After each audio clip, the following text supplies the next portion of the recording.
Hello, my name is Pastor Eric Shafer. I'm the senior pastor here at Mount Olive Lutheran Church in Santa Monica, California, and this is Hope Matters.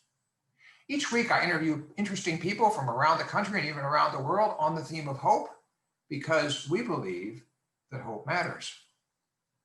My guest today is a longtime friend of mine, Macrina Dieffenbach, who is a PhD candidate in psychology at the University of California at Los Angeles, UCLA, also a research scientist at UCLA, and he's been doing some interesting work with brains and psychology. And Macrina, tell our viewers a little bit about the work that you're doing in brain psychology. I think that's the right term, but you can correct me. Absolutely. So thanks so much for having me on your show. Pastor Shafer has known me since I was, before I can even remember, sleeping on his floor as a very young child. So he's seen me grow up and learn a lot.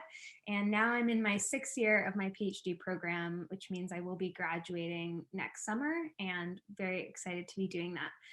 So overall, the goal of my research is really to understand why is it so hard for people who hold different points of view to get along with one another. And I use different tools to get at that central question. So you might think, oh, brain science, how does that relate at all to that idea or that question? And that's something that I think a lot about. In general, I think we have these really interesting tools in neuroscience, but I think it always is important to come back to this central question to be able to connect the science that you're doing with something that actually matters out in the real world. But one of the ways that I've been using neuroscience to be looking at these types of questions is using this portable neuroimaging technique. It's called functional near-infrared spectroscopy, though that's not especially important. But what it does is it's portable, so you can take it anywhere in the world. So one of the projects that was part of my dissertation was taking this portable neuroimaging device over to the Middle East, and we went to Jordan. We were able to scan people's brains there. What we were doing there is we were trying to understand if we show people videos where they're either going to agree with what's being talked about in the video politically or disagree with what's being talked about, are there ways that their brains are responding to that such that you can tell sort of who's on one side versus the other? And preliminarily, we have one paper out now for that, but we basically show that yes, to some extent, we can use these machine learning techniques to say, okay, this person agrees with this point of view versus this person sort of falls into this other camp. So the reason that we wanted to do that was to be able to say, all right, so once we've established that it is even possible to do that, can we then start to develop interventions that might try to make people more open-minded when they're listening to another point of view, and then be able to measure the impact of that intervention, not only by asking people a survey question, but by seeing what it's actually doing to their brain and the way that they're processing that information. So whether or not that works, we ran that study, and now I'm analyzing those data. So I can't tell you one way or the other, that we can actually measure the effect of that intervention, but that is the hope, and that's kind of the strategy and the reason we're using neuroscience. So assuming that your research proves that that can be done, how might you or someone else use that in the future? Give me a scenario how that might be put to use. Great. So for this first study where we did this intervention, we did something really simple, which is called a self-affirmation intervention. So it's when you ask somebody to reflect on their sort of top 10 values, rank all of their top 10 values, and then write about a time when one of their top values was really important to them. So it could be something like religion or family or friends, something that they hold really dear. And previous work has shown that when you ask people to do that, and then you show them information that they disagree with, they tend to be a little bit less defensive towards it, right? So we know that this intervention works in that way. And so we're looking at on the neural side of that. So if you were to apply something like that, where, we show that this intervention works based off of measuring neuroscience, you can then start bringing that intervention to other people, or you can start testing other types of interventions using neurotechnology that is really accessible and really portable. Traditionally, neuroscience has been done an MRI machine that's really expensive. You have to bring somebody to the MRI machine, so you can't just study people anywhere in the world. So this is really, it's kind of what we're trying to do is, on the one hand, say, let's bring neuroscience to more people. And on the other hand, can we test these sort of low level interventions and then advise people to use them in various contexts. Okay.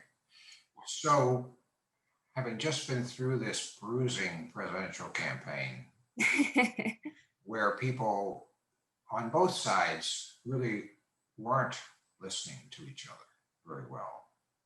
And I mean, what's your take on all this, on fake news and personalized facts and all those things? It definitely relates to what you're studying. Yeah, I mean, this is something I think about for probably several hours every day. It's really at the core of what I care about. And so, another thing you mentioned, I'm also a research scientist, and in particular, work with a nonprofit called the Open Mind Platform.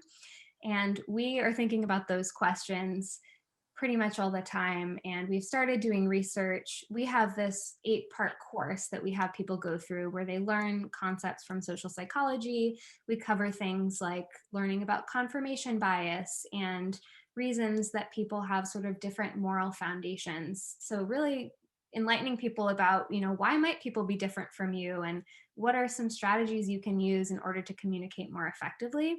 And we're currently testing out how effective those interventions are. But yeah, I think it's a huge problem. I think our elections have only revealed how polarized we are, and it is something that we really do need to address as a country. I think it's gotten worse, but I do have to say, you've experienced more life than I have, and so I only have the context, from 1990 onward, but at least in my perspective and from the research I've looked at, things have gotten a lot more polarized. Yeah, your dad and I have talked about this, and he wondered out loud how much different it is than 1968, which you've read about, in those times. And maybe the better comparison would be early 1950s with the McCarthy era, which I know you studied, and those are kind of the touch points that this reminds me of. One that I lived through, one that I just know historically. It's a good question whether it's worse now. There are more people, and there are more ways to spread what you and I would call untruths, right? Mm-hmm. And so we didn't have social media in those past 2 times when the nation was frayed over similar issues. We've never had a president who behaved like this, which shows our politics here, but but there it is. I mean, and so that is a huge difference. Although, you've studied presidents, we've had some real, I was going to use the vernacular, but we've had some real presidents who were very prejudiced. Mm-hmm. Many. Some of the things that even Jefferson wrote about American Indians were just terrible. I mean, and creatures, and slaveholders and things like that. So you have to look at it historically. You're right, but more people and more ways to spread lies and half truths, that does make it worse, I think. Mm-hmm. Right. I think, in some ways we have come a long way in terms of certain prejudices, or at least like the blatant expression of them. But we also know there's a lot of work that still needs to be done to make our country more equitable.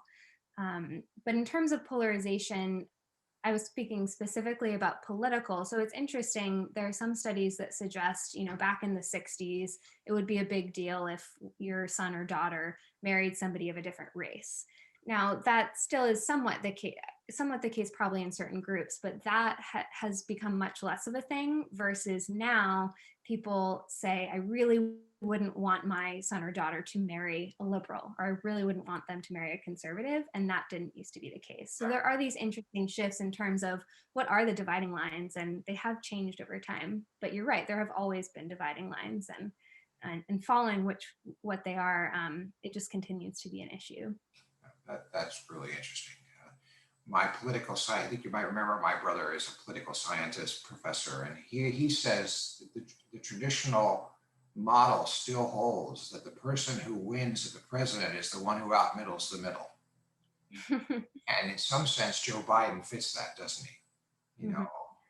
I mean, you can say a lot of things about President Trump, but one thing he isn't is a middleist.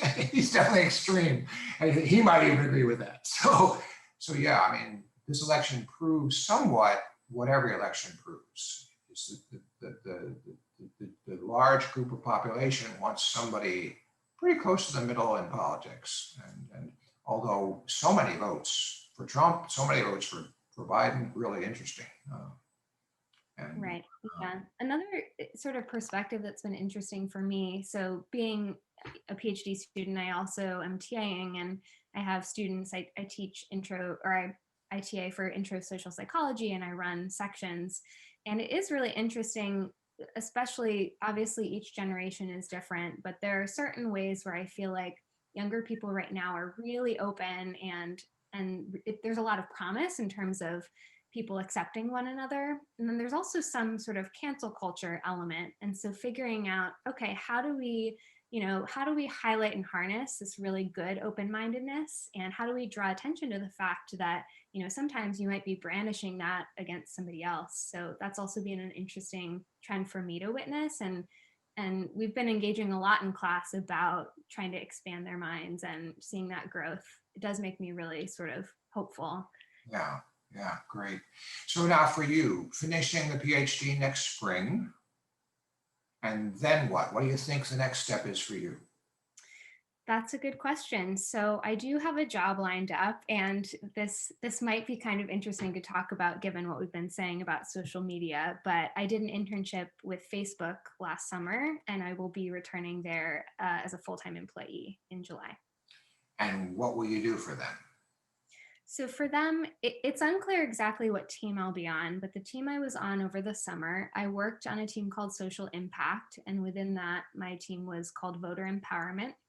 And I was working as a user experience researcher. So basically, what my job was to take whatever ideas the content strategists and the designers had, basically bring it to real people, real Americans all over the country, and say, what do you think about this? What are your concerns about this? Would you want to vote? What on this page could we do to sort of get you more excited about the voting process? So I really saw my role as, you know, regardless of sort of what the broader company is doing, how can I serve as an advocate for American citizens and get them engaged in the civic process?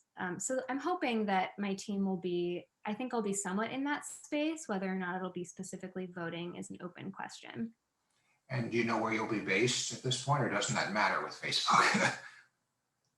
I'm hired to the Menlo Park location, so still in California, but probably be relocating up north. Right.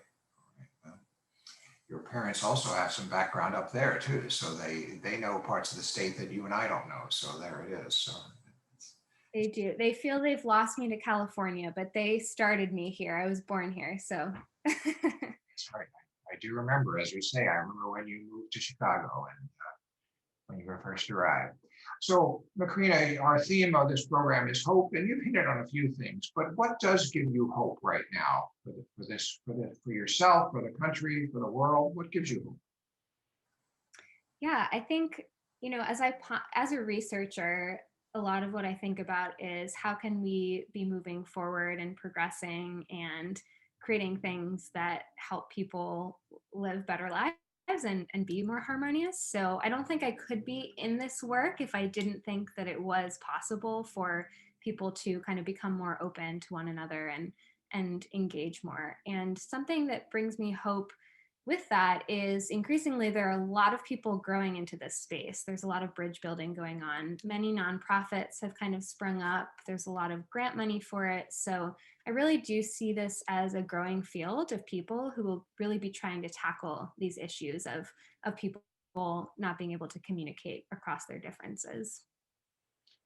It's interesting, and as we and we'll probably have to wrap this up, but so much of your work involves good communication, doesn't it? Hmm. So much of your That's definitely. research, I mean, what you're doing. Yeah, I recently at Open Mind, we've really been thinking about it in terms of these two elements that you need to have. So you need to both have the right mindset you need to be motivated and want to be interested in communicating with people who are different from you. And there are many people who really don't. They will say, you support Trump, I'm no longer going to talk to you. So that's what, like, you really need to shift people's mindsets around that. And then once people are ready and motivated, you also need to give them the skills to be able to have constructive conversations. And really, that matches our theme of hope in the sense that if you're able to do that, you're going to allow people to have hopes for a better future and better relationships and all those sorts of things, more faith in the government and to be helpful to people and all that. Right, exactly. I think as scientists, the more we feel like we can, it's always hard to create a simple formula, but the more we can outline, here are the steps to there being more productive conversations and more collaboration. If we can outline what those steps are, then yeah, my hope is we can help set people kind of on the path to get there. Wonderful. Thank you for being with us today, Macrina. I'm so glad you took the time to spend a little time talking about your work and about hope in your life. This is Hope Matters, a weekly production of Mount Olive Lutheran Church in which we talk to interesting people around the country about the theme of hope. Our guest this week has been Macrina Dieffenbach, a PhD student, close to finishing her PhD, and also a research scientist here at UCLA in Los Angeles. Thank you for being with us, Macrina. Thanks so much, Eric. It's good to be with you. And this is Hope Matters. We believe in a God of hope. We believe that hope matters. Thank you for joining us today. Have a good week.